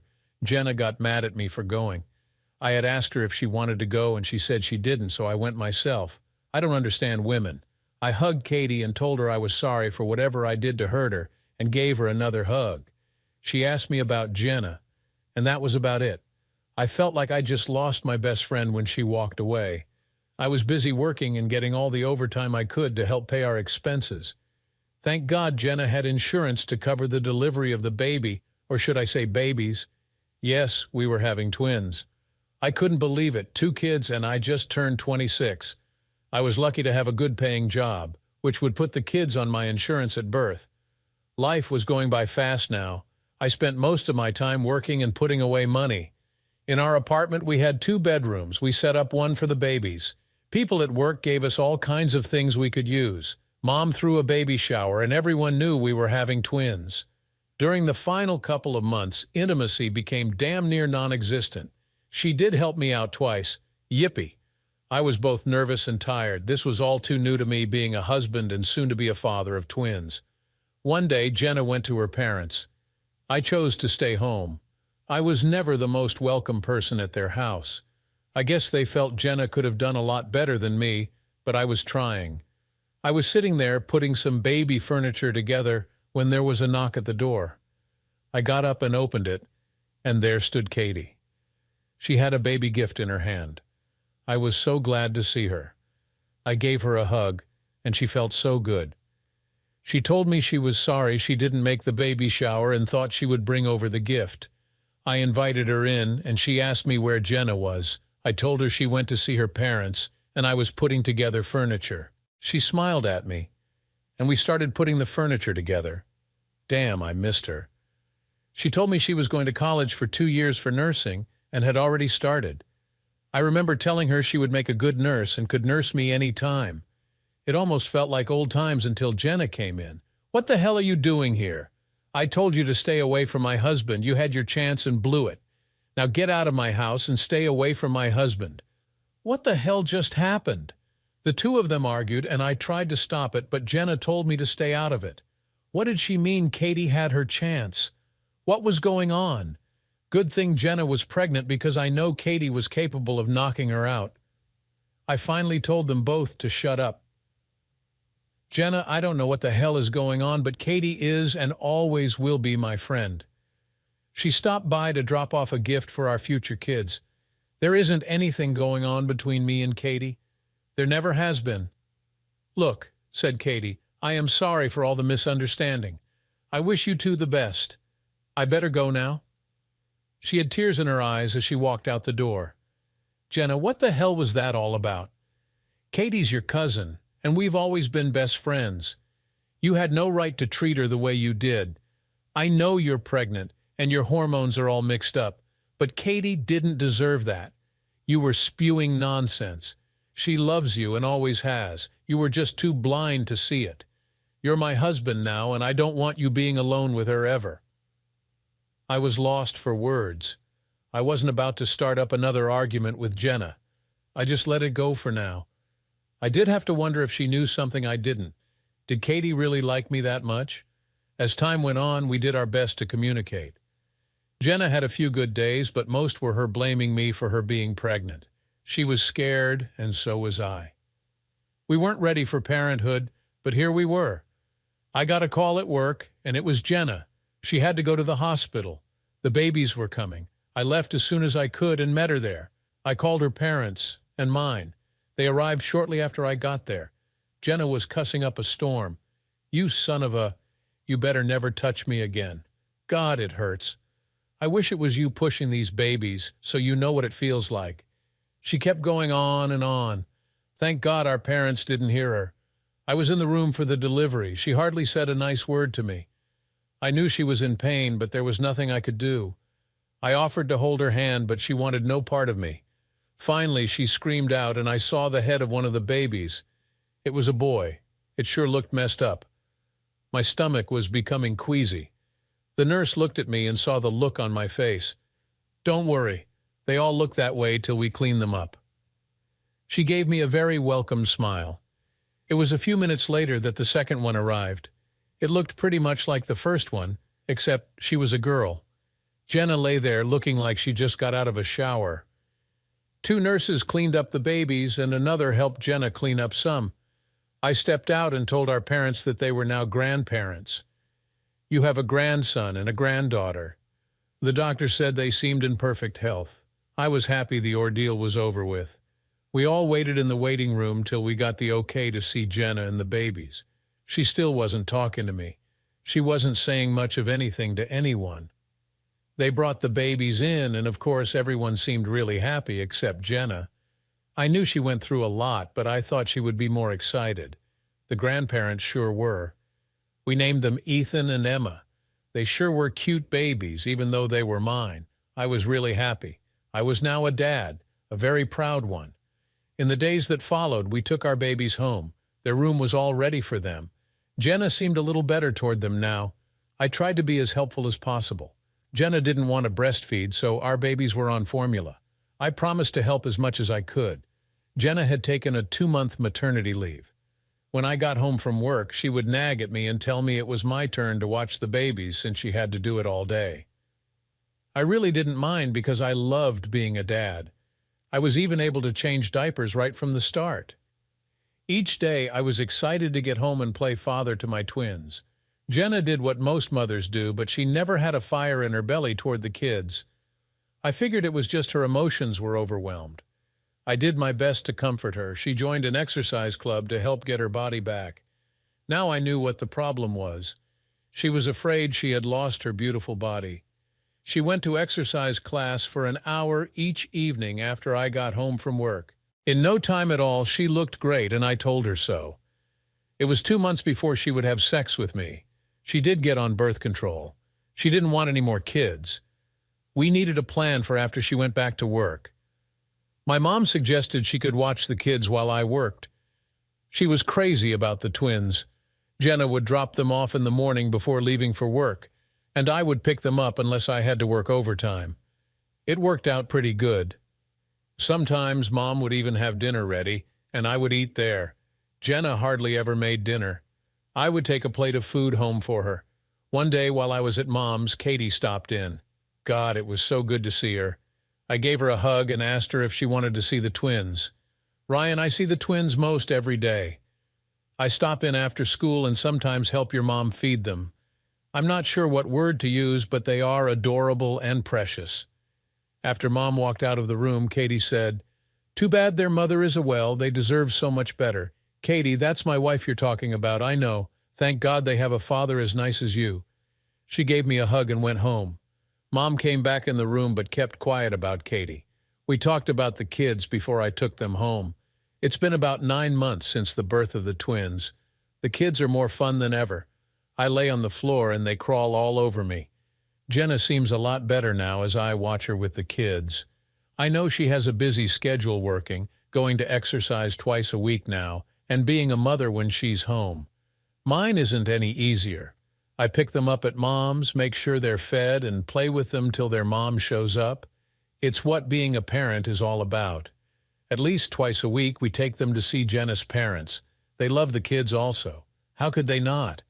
A couple of times, Katie's parents were over visiting Jenna's parents. After all, the 2 men are brothers. Katie's dad, Jim, is Jenna's uncle. His wife is Karen. I've known them my whole life. They were like second parents to me. Jenna's parents are Bob and Alice Davis. They didn't seem to like me as much as Jim and Karen do, but I did get their daughter pregnant. Our sex life is okay, but nothing to write home about. I expected we would be going at it most every day for at least a couple of years. I'm lucky if we do it twice a week. It's good when we do it, but I always have to be the instigator. We don't go out very often, maybe once every couple of weeks. It's those days I usually get lucky. Jenna likes to drink, but I'm usually the one driving, so I stick with soda. I'm just trying to be a responsible driver and dad. We've gone out dancing with a couple of her friends from work. I guess I don't like the way she flirts, but not quite sure what to do about it. I have told her she was flirting a little too much, and she did back down some. Lately, I've been getting calls from her that she has to work over an hour or so. After about the 3rd time, it happened about twice a week. It made me wonder. So on the way home, I drove by her insurance offices and saw the light on inside and her car parked there. I went ahead and went home. I did ask her about the sudden overtime, and she said they were revamping the computer system and it was too busy during regular hours. I honestly didn't buy it. Why was it always her working over? I went by 3 different times, and it was only her car and one other, always the same car. I had to wonder if she was cheating on me. After all, she was a good-looking woman and probably alone with another man. She had a jealous streak about me, and that made me wonder if she might have taken on a lover. One day, while I was at Mom's to pick up the kids, she told me she had to run to the store. While she was gone, Katie happened to come over. I've never said anything to Jenna, but Katie comes over when I'm there pretty often. We just talk about old times and about the kids. She's getting ready to start her second year of college for her nursing degree. She was going the whole year. She told me she was studying DNA and was wondering if she could take mine. Katie, I know what you're doing. The kids are mine, believe me. Go ahead, take our DNA and knock yourself out. Ryan, I love Ethan and Emma. It's their mother I don't trust, and you shouldn't either. For the record, I do hope they're your kids. I spend more time with them than their mother does. Katie, why such a distrust of Jenna? She's your cousin. Look, she was a wild child when she was younger. I remembered how she was when we visited them. I don't think she's changed that much. The reason she went out with you was that she knew I cared about you and planned on taking you away from me. She succeeded. Why didn't you tell me? I asked. When? Right after you spent time with her. No, thank you. You made your bed and now have to sleep in it. But it doesn't mean I have to stop caring for you. I have to go home now. I was shocked to hear that, but later when Mom came home, she told me that after school, Katie always came over to visit. She would take breaks from doing her homework and help Mom with the kids. They were quite the handful. Damn, my emotions were all mixed up. I was married now and had a family.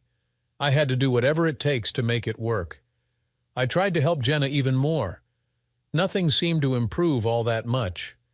We still had sex once or twice a week, usually after we went out. I was at somewhat of a loss until I heard a knock at the door. I answered it, and it was Katie. Katie, what are you doing here? If Jenna catches you here, she'll go berserk. Much as I hate to, I have to ask you to leave. She won't be here that soon. I bet you got a call. She's working over. How do you know that? I asked. I know I shouldn't get involved, but I am worried about you and the kids. I heard at college on Tuesday that a married woman where Jenna works is having an affair with a married man. One of the girls at college is a real gossip. She told me and a couple of other girls where she worked. It was part-time at the same agency as Jenna. She told us that the woman, who she wouldn't name, stays late on Tuesday and Thursday. So I drove by on Tuesday and there was Jenna's car in the parking lot next to one other car. Today is Thursday and I drove by and there it was again. Katie, Jenna always calls me when she works over. She's never more than an hour late. That doesn't mean she's having an affair. Do you have any kind of proof, like pictures, that she is being unfaithful to me? No, I don't. I just thought I would tell you what I heard and saw. I'm not trying to be mean or break up your marriage. I'm sorry. It was stupid for me to even come here. I feel so stupid. It's just that we always watched out for each other, and I hate seeing you get hurt. Please, just forget I was here. I was wrong to come here. Again, she left me standing there, wondering what the hell was going on. Jenna came home and said she needed a shower. She didn't even take the time to kiss me or say hi to the kids. I didn't tell her that Katie stopped by. It would have just been an argument. Jenna did say she had something to talk to me about. We did talk the next evening. The third week of November, a number of people in my office will be taking a vacation and going to Las Vegas for 4 days. The company is having a conference and will be paying for the price of the rooms for the employees. Plus, they will be eating most meals for free. I'm planning on going. What about our family? We can't take 2 little kids to Las Vegas. Besides, I can't get off work. I took my vacation when the kids were born. You don't have to go. Gina, one of the girls at the office, said she would share a room with me. We're going to drive there so we can save some money. My boss is expecting me to go. He said it will help me in the future. I can start studying to become an insurance agent. What if I say no? I want you to stay here with me and the kids. They don't get to see you that much. They've been calling my mother Mommy. No matter what I want, you are always against it. Well, this is my job and I'm going. If you can't give me a little space, then screw you. This is my future I'm talking about. You can have your precious Katie watch your kids. What does Katie have to do with this? I hardly ever see her. I know she visits your mom all the time. Do I look like I have stupid written on my forehead? I know you still care for her. I bet you've been spending time with her too. I have never done anything wrong with Katie. You're just using her as an excuse to go to Las Vegas. I heard a rumor that someone in your office is having an affair. That wouldn't be you by any chance? If you choose to go to Las Vegas, we may not stay married when you get back. You're not going anywhere. I'll get your precious kids, and you will have a hard time seeing them when I tell the courts about Katie, your girlfriend. As far as me having an affair, I wish I were. It was 2 weeks away, and we argued about it every day until she had her bags packed and was ready to go. She didn't work any overtime for the following 2 weeks. I had a feeling she was a bit hesitant about me finding out something. I was lost on what to do. I threatened divorce, and she didn't bat an eye. I talked to an old friend at work, and he suggested I get a private investigator. He mentioned a good friend of his who handled his divorce. He even accepted credit cards. I talked to a Chris Thompson, and he listened to my story. I told him I didn't have any proof, but I had suspicions my wife was having an affair. I told him about Las Vegas and gave him a list of the employees that I knew were going. Katie found out who was going from her gossip friend that worked at the agency. I gave Chris a credit card, and he charged me $500 to look into my situation. He called me a couple of days later and said the manager of the agency was taking his wife. 2 other agents were also taking their wives. He mentioned that Mark Evans, one of the agents, was going solo even though he was married. The only other 2 people going solo were my wife and her divorced friend, Gina. Chris laughed when he saw Gina's name. He told me he followed her husband and found him cheating on Gina. It led to their divorce a couple of years back. He did mention he dated her a couple of times after that. He told me he would accept my case, but it would cost me $1,000 a day plus some expenses. We figured it would be around $5,000. I explained to him that I needed proof if she was cheating on me. I didn't have that kind of money, and Chris said if I wanted to put $2,500 down on a credit card, he would charge the balance later. He promised me that if Jenna cheated on me, he would get me the proof I needed. He would keep me updated daily by email. I went home wondering if I was doing the right thing. I knew I had to get past these suspicions. If she wasn't having an affair, I would do my best to make this marriage work. On the other hand, if she was cheating on me, I would start divorce proceedings. I picked up my kids at Mom's and went home. Jenna had left work early and came home and packed her bags for her trip. She kissed the kids and told me, "I'll see you in 4 days," as she laughed at me. I really didn't want to be home alone. I took the kids and went and visited one of my friends. They had kids and we enjoyed the evening together.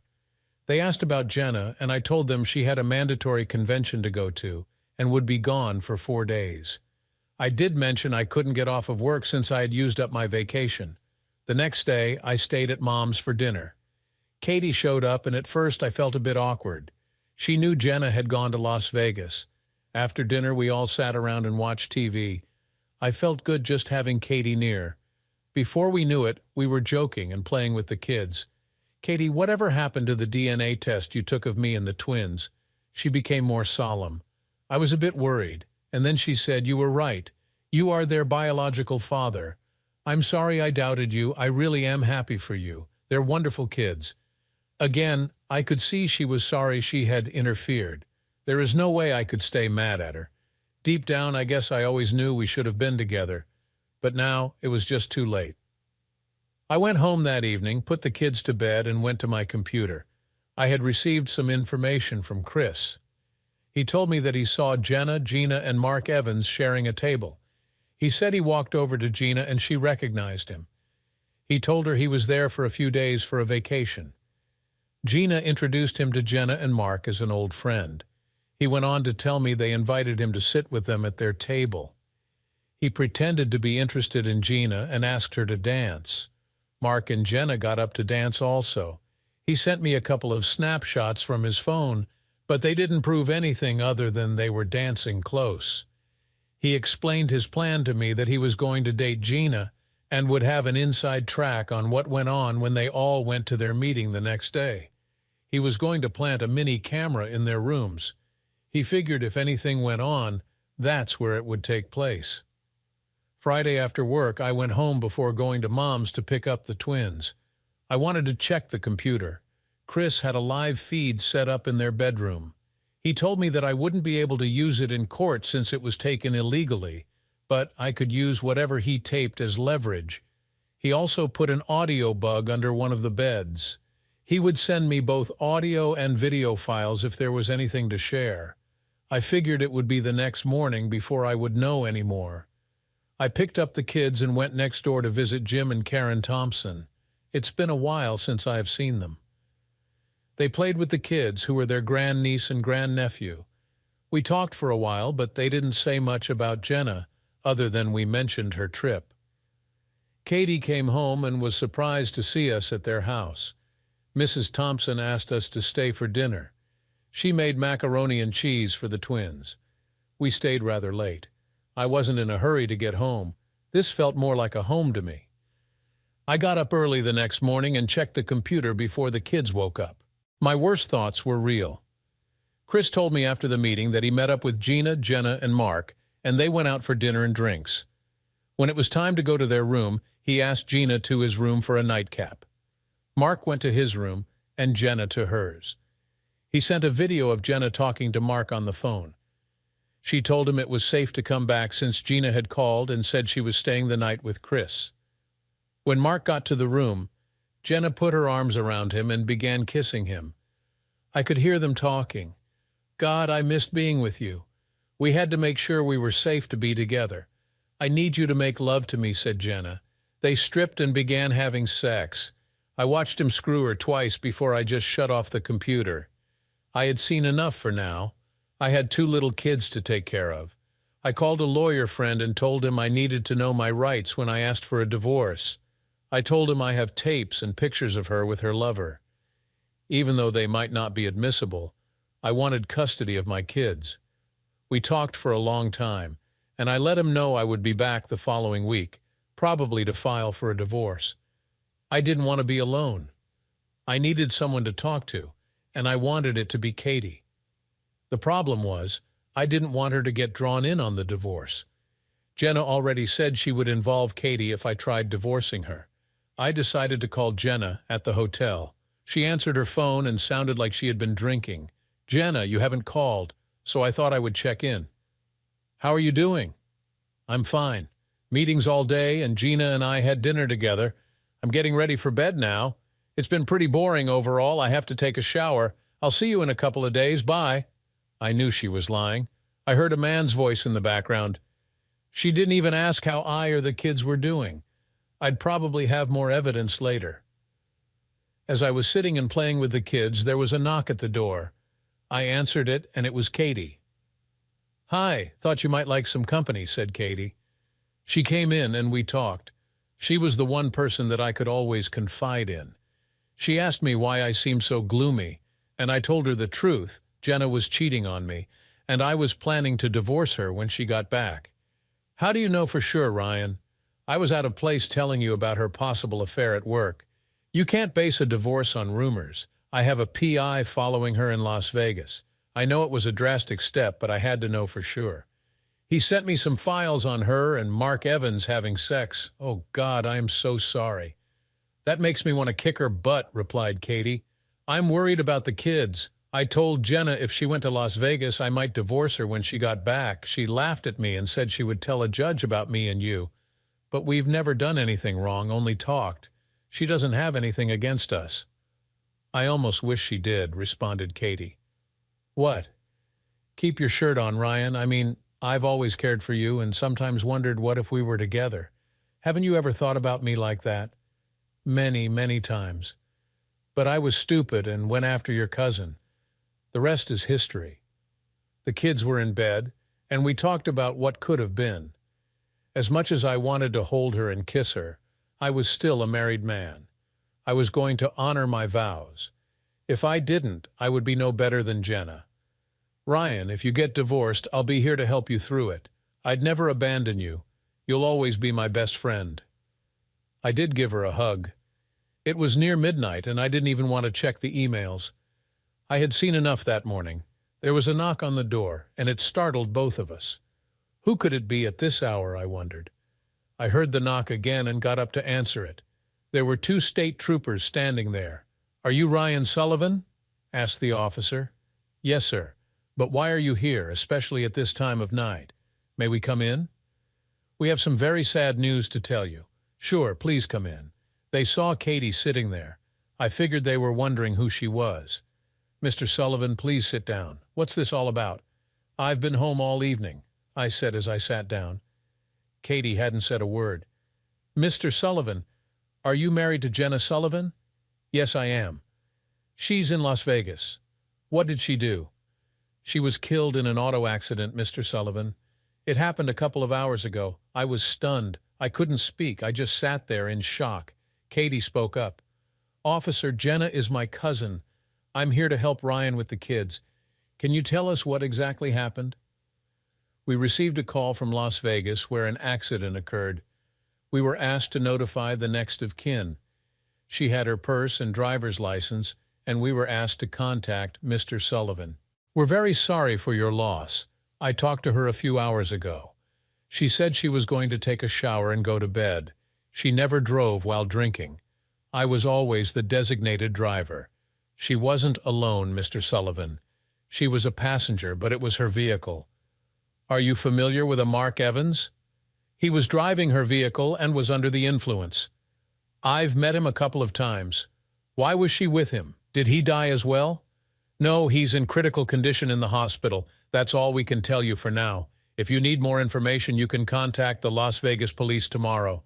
Again, we're sorry for your loss." After the officers left, I broke down and cried. Thank God Katie was there. She cried with me. My thoughts were racing. What should I do now? Her parents deserve to know. My parents need to know too. I wondered if I should wait until morning to call anyone. What was to gain by interrupting their sleep? Katie said she would stay with me tonight. I shouldn't be alone. What will people think? My wife was killed, and you were in my apartment, I asked Katie. I don't care what people think. I am not leaving you here alone. Besides, tomorrow is Sunday, and I can help by watching the kids while you notify people. Ryan will get through this, I promise. I told Katie to take the bed and I'd sleep on the couch. I wouldn't be getting much sleep anyway. It was after 2 in the morning when Katie went to try and get some sleep. I went over to the computer to see if Chris knew what happened. First, I got some files of Jenna and Mark kissing. Then she was undressing in front of him. The phone rang, and she was talking to me all the while Mark was in the room. After she hung up, she finished her drink and got dressed. She and Mark left the apartment after that. I had a long email from Chris, but no audio or visual files. Ryan, if you're reading this, you must have been told of Jenna's death. I'm getting off the case now. No use wasting your money. I'll be back in town tomorrow. If you want to see me, we'll just call it even for the advance. At 7, I called my parents and told them about Jenna's death. I mentioned I didn't know the whole story, but that she was a passenger in her car and an agent where she works was driving. I didn't know any more than that, but I would find out more today. Mom was crying and told me she would be there for me.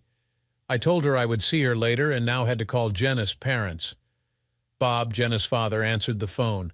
Ryan, is something wrong with one of the kids? It's only 7. Bob, I got a call early this morning. Jenna was killed in an auto accident in Las Vegas. The police came by and informed me. I heard Bob break down. He told his wife, Alice, and I heard her scream in the background. Are they sure it's Jenna? Asked Bob. Yes, they had her purse, and it was her car. She was with a fellow employee who was driving. I think they hit a post, but I don't know. I'll find out later today. I am calling the Las Vegas Police Department. They asked me to keep them informed, and if I needed anything, to give them a call. I made a pot of coffee and tried to figure out what I would do today. Katie had gotten up and came into the kitchen and just gave me a hug. We held each other for what seemed like a couple of minutes. She had tears in her eyes. After the kids got up, we fed them, and Katie got them dressed. I dropped them off at Mom's. Katie told me she would tell her parents about Jenna. Mom said she would keep the kids all day so I could do what I had to do. I had to contact the Las Vegas Police Department. I also wanted to talk to Chris Thompson. I contacted the police first. I explained to them who I was. They asked a lot of personal questions verifying I was Ryan Sullivan. We're sorry for your loss, Mr. Sullivan. I'm guessing you want some particulars in your wife's death. She was a passenger in her vehicle driven by Mark Evans. Preliminary tests showed both had consumed enough alcohol so that they were intoxicated. Mr. Evans hit a light pole at a high rate of speed. Your wife wasn't wearing her seatbelt and was found pinned under the dashboard. The impact had broken her neck. The medical examiner said she died very quickly. What about Mark Evans? Is he still alive? I asked. Yes, he is in very critical condition. He is in surgery as we speak. He sustained major damage to his lower extremities. His chest was crushed against the steering column. He will be going through more surgeries. He has a 5,050 chance of survival at this point. He isn't going to be able to go scot-free if he survives, will he? No, Mr. Sullivan. He will be charged with vehicular homicide in the death of your wife. He was intoxicated well beyond the legal limit. Sir, what do I do now? You know, my wife's body and all. I would suggest you get a lawyer and he will handle having the body sent to a mortuary of your choosing. We will also send her personal belongings with her body. He'll fax an accident report to your lawyer for all your insurance purposes. Again, Mr. Sullivan, I am very sorry for your loss. After speaking with the police department, I got hold of the lawyer I had talked to a week before. He was surprised to hear from me so soon. I told him about the death of my wife and asked if he could help me out. He said he would meet me in a couple of hours at his office. He received the fax about the accident, and they would be sending Jenna's body to the funeral home that I had chosen. They said it would be a couple of days.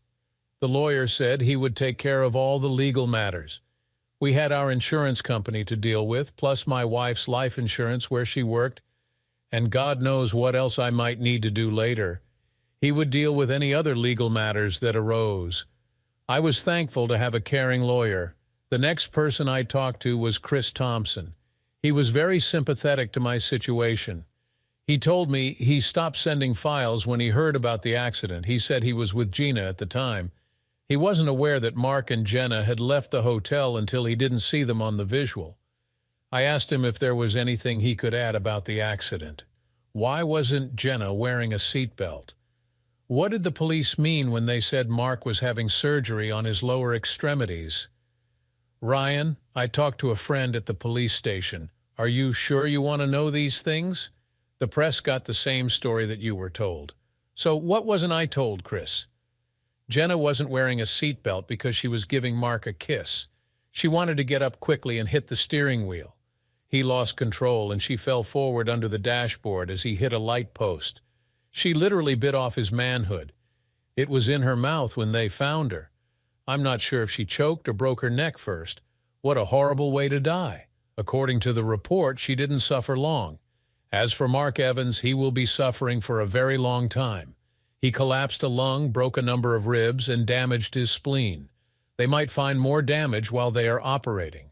If he makes it through all of that, he will face vehicular homicide charges. I thanked Chris and needed to talk to Katie. I called her and she met me for coffee. What is it, Ryan? What did you find out?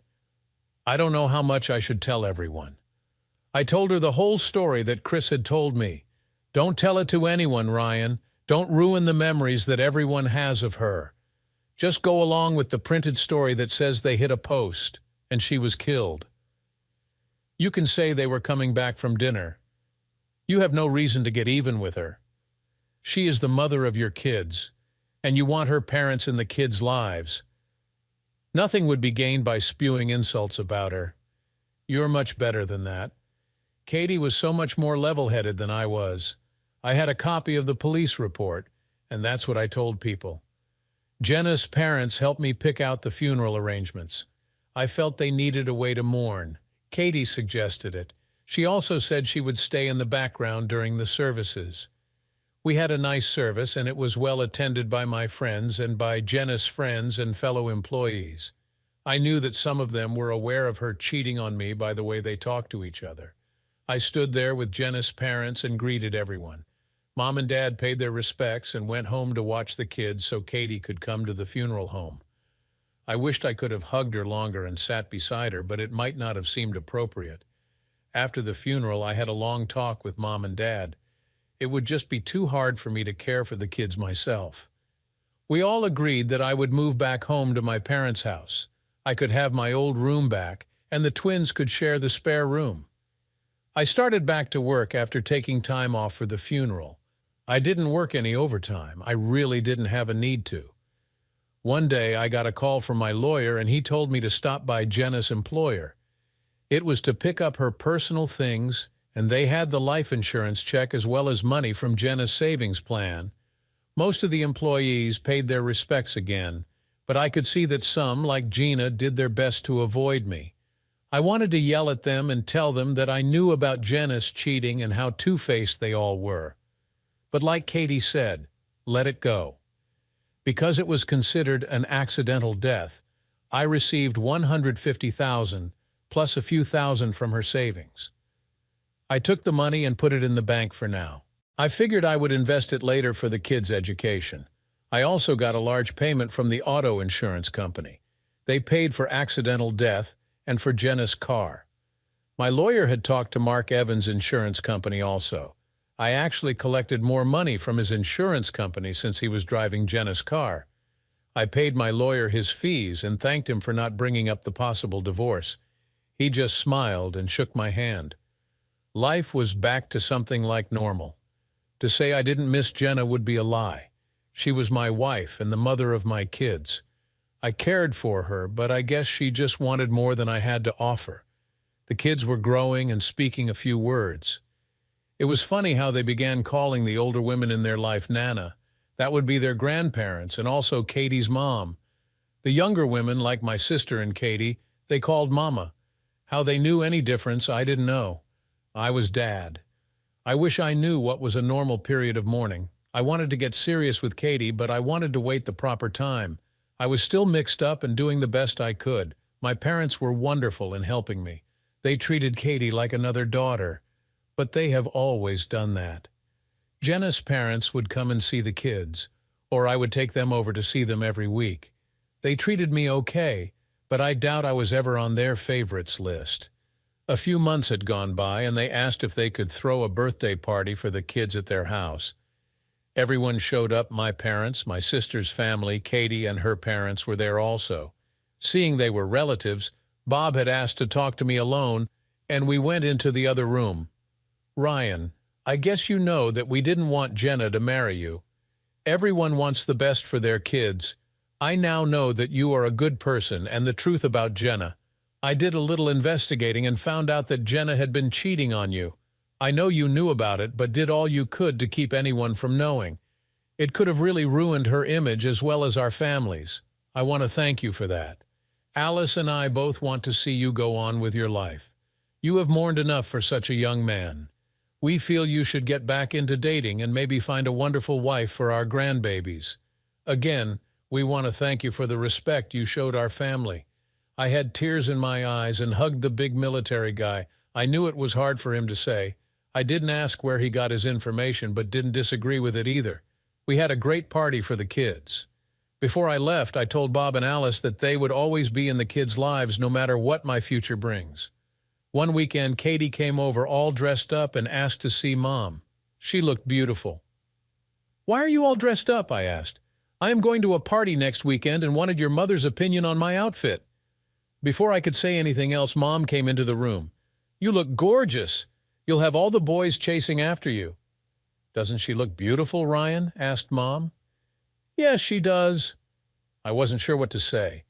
I was about to ask her out on a real date this weekend, and here she was all dressed up and finding the right clothes for a date. I was afraid to ask who she was going with. "Thanks, Mom. I better go home and change. Talk at you later, Ryan." She walked out smiling. "Mom, has Katie been dating?" I asked. "My lord, of course she has. She doesn't go out very often because of school, homework, and watching after you and the kids." "But yes, she's been on a few dates." "Why do you ask?" "No reason in particular. I just never knew it. She usually tells me everything." "Do you really want her to tell you about her dating?" "I don't think so. She's a wonderful person and I want the best for her, just like I want the best for you." Katie came back over later and we sat on the porch and talked. "You looked beautiful earlier," I said. She kind of laughed and said, "What do I usually look like?" I knew she was joking. "Katie, how come you never told me you dated? Ryan, you were going out with Jenna, and before I knew it, you two got married. That pretty much took me out of the picture. Where's the party at that you're going to? It's not actually a party, but a wedding of one of my classmates. It's in Phoenix, so we have a room for the night." I heard the word we and my stomach tightened up. I felt sad and wasn't sure what to say. "Good thing he has more money than me because I couldn't afford to stay at the hotel," said Katie. "I was so mixed up. I thought we could finally get together, and now this." "Who are you going with, Katie?" I asked. She stared at me before answering. It seemed like minutes, but was only a couple of seconds. "You, Ryan. I want you to go with me to the wedding." Now I was really confused. "Are you saying you want me to take you to the wedding? What about this other guy?" "There isn't another guy. I want a real date with you, not just a buddy's night out. I talked with your mother, and she told me to do it this way. You needed to be shaken up a little. So are you going to take me? Your mom said she would watch the twins."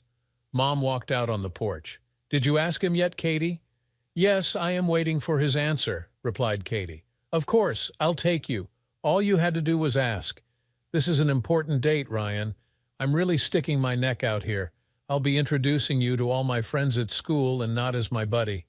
Saturday came and I picked up Katie. She looked so beautiful. I wished it was us getting married. I cared for her so much. We checked into the hotel and she did have the room in my name. I had to laugh when they asked me for my credit card. Katie stood there and was almost laughing. We went to our room and I realized that Katie and I would be spending the night together. Of course I knew it, but didn't give it much thought. We freshened up a little and headed to the wedding. After the wedding, we headed to the reception. Katie introduced me as Ryan, her boyfriend. I loved the sound of that. We sat at a table with some of her friends, and it was like seeing another side of Katie. We danced, and I held her close. I watched her dance with some of her friends. She kept looking at me while she danced. I think she knew I was feeling jealous. Finally, I was with her again. I kissed her. It just happened. It was sweet yet passionate. Was it like kissing your sister? She laughed at me because that's what I said to her when I was 12. I just kissed her again. At the end of the evening, we went back to our room. Katie asked me to unfasten the back of her dress. She slipped it off and went into the bathroom. I took off my suit and shirt. Katie stepped out in a red negligee. She looked so damn sexy. I still had on my briefs and a shirt. "Ryan, before we go any further, I need you to tell me you love me." "You know I've always loved you, Katie. It took me a while to realize that the reason you were always my best friend was that deep down I loved you. The problem was I found out too late. Please forgive me. I love you with all my heart."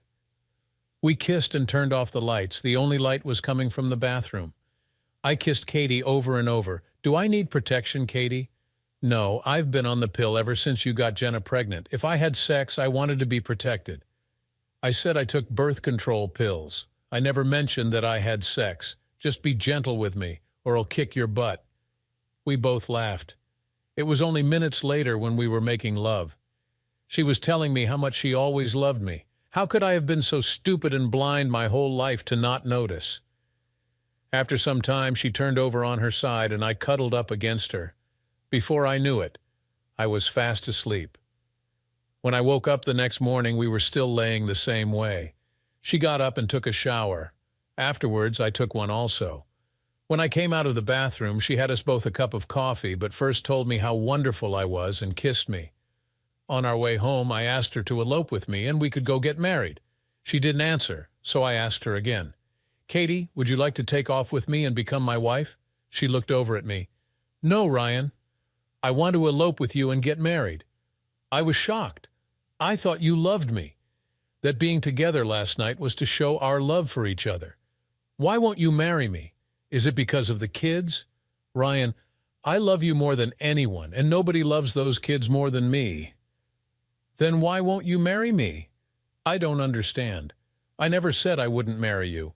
I said I wouldn't elope with you. Ever since I was a little girl, I always wanted that big wedding and me in a white gown. I know I told you that 1,000 times while we were growing up.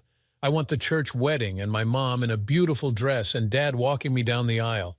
I am an only child and I would never take that away from them. If you want to wait till I finish college, I am in my last semester. We can get married in June at the beginning of summer. By then we can find a place to live, and I can have the wedding I've always wanted along with the man I've always wanted." I know I had tears coming down my cheeks. I told Katie it must be my allergies. Ryan, no one knows you better than me, and you don't have allergies. We both laughed. We told my parents and Katie's about the wedding plans. Her mom and dad were so excited. My mom had tears in her eyes.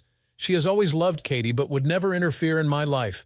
Katie said we had to go see her Uncle Bob and Aunt Alice, Jenna's parents. They seemed a bit surprised when they answered the door seeing me and Katie together. Katie addressed Bob, but both he and Alice were together. Uncle Bob, I need to talk to you. Ryan and I are getting married in June. We would like your acceptance. I know there were rumors flying about that Ryan and I were being intimate while he was married to Jenna. I stand here before you to tell you it isn't true. We never as much kissed while he was married.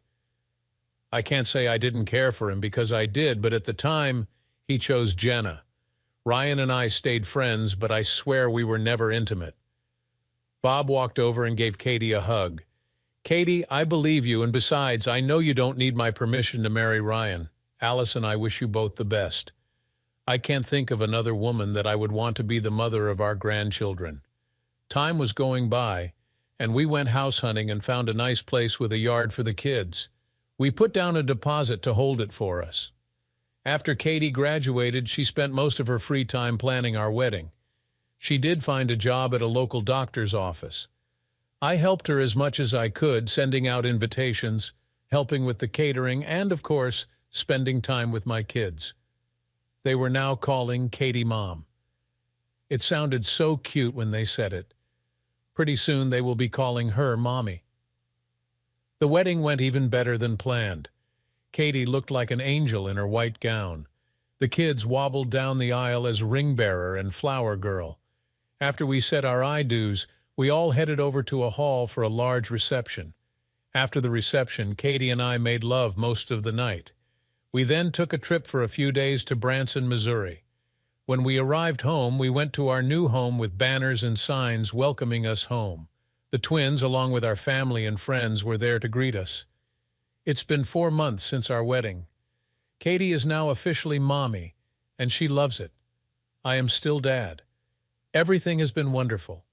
Our kids have 6 wonderful grandparents that love them. Mom still watches them while we work, but Karen has been spending a little more time with my mom. We do our best to see Bob and Alice at least once a week.